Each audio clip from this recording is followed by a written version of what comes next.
Bueno, ya se encuentra en las librerías la primera guía de videojuegos publicada en Chile, un libro que trae una selección de títulos recomendados, destacados e imperdibles. Para conocer más detalles sobre esto, conversamos con su autor, el periodista Alejandro Alaluf. Alejandro, muchas gracias por conversar con nosotros. Un placer estar acá, Bárbara. Gracias por la invitación. Alejandro, ¿cómo surge la idea de crear esta guía? ¿Por qué decidiste hacerlo?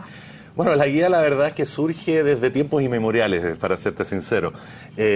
Como periodista y como fanático un poco de las listas y los libros que aglutinan, digamos, películas, canciones, discos, etcétera, siempre pensé que una guía de videojuegos era algo que debía existir.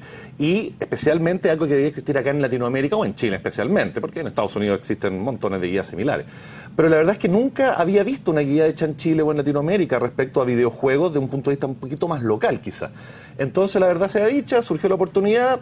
Y me enfrasqué en seleccionar 100 títulos desde mediados del 2014 hasta septiembre de este año, para tener el tiempo para editar el libro, por supuesto, en donde incluí 100 títulos que me parecieron los más relevantes editados durante el 2014-2015, pensándolo exclusivamente en consolas de videojuegos y PC. Móviles, en este caso, no están considerados porque si no, ahí hubiera tenido... La lista podría ser infinita. Absolutamente. Y respecto a tu libro, a esta guía, me llamó la atención que cuando en el inicio sale a mis padres, este es el tapabocas. ¿Qué significa?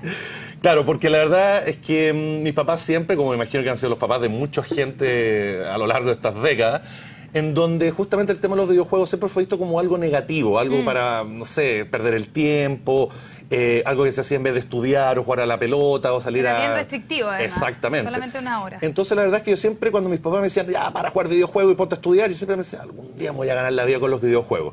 Entonces, tener ya este libro es un poco el tapabocas para mis papás, para que se den cuenta que efectivamente los videojuegos sí pueden, digamos, de alguna manera hacerte ganar la vida. Y en ese mismo sentido, Alejandro, ¿cómo ves tú la evolución de los videojuegos y hoy día también? Porque como tú lo decías, muchos padres dicen esto es sedentarismo, que la mente no funciona y que se están reemplazando por los libros. Exacto. Yo diría que esos son clichés que existen desde siempre, desde que los videojuegos irrumpieron en las casas a mediados de los 70. Obviamente en los 90 cuando llegó Nintendo, llegó Sega y hubo una nueva explosión, lo que se conoce como la segunda edad de oro de los videojuegos, la cosa fue aún más en aumento.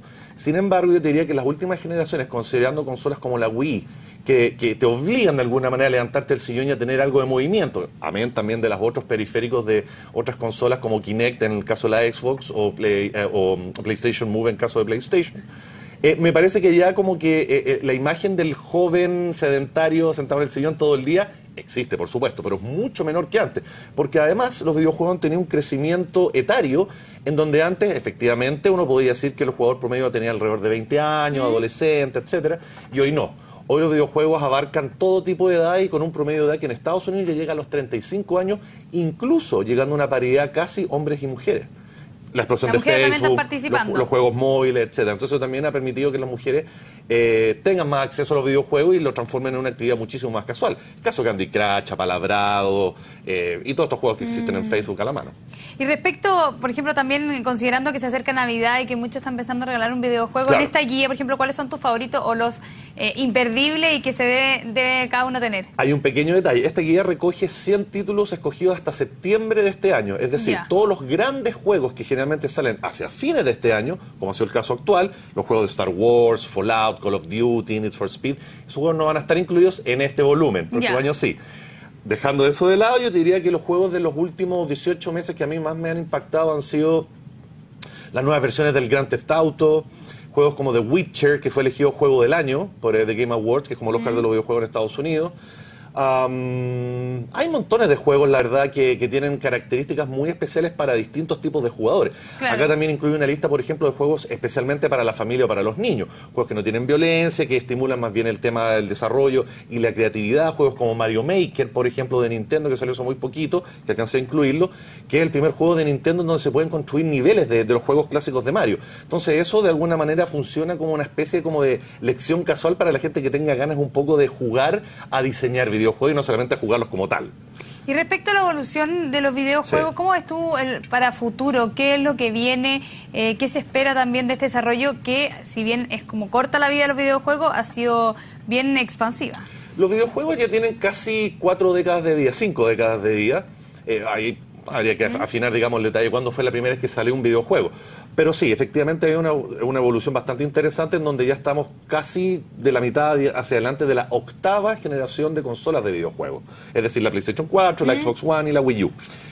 Habiendo dicho eso, yo te diría que las grandes evoluciones han sido que, más allá de la cosa tecnológica y la mejora gráfica exacto, es todo el cuento social que se ha generado hoy en día con las consolas, en donde, como te obligan de alguna manera a estar conectadas en línea todo el tiempo, los chicos ahora ocupan los juegos en línea para comunicarse, así como nosotros antes lo hacíamos después del colegio por teléfono.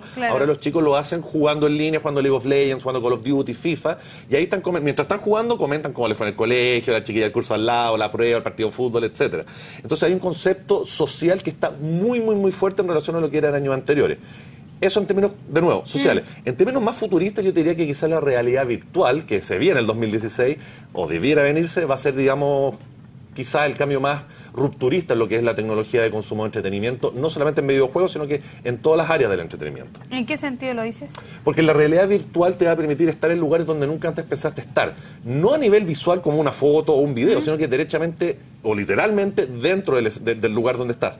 Desde, por ejemplo, ir a un lugar turístico que nunca pudiste ir, una playa, un bosque, una montaña, donde tú estás inmerso en un ambiente, porque la realidad virtual es 360 grados y 3D. Entonces tú estás mirando para todos lados y estás donde mires, dentro. Estás viendo... Exacto. Entonces hay desde eventos, recitales, stand-ups o cosas por el estilo que yo he podido ver, donde tú estás dentro del público, con distintas vistas, a casos, por ejemplo, como el último debate demócrata en Estados Unidos, que fue el primer evento periodístico que se transmitió en realidad virtual, para que la gente pudiese ver desde el punto de vista de la gente en el escenario, a el público, los periodistas, etcétera, de distintos puntos de vista, pero, de nuevo, en 360 grados y en 3D.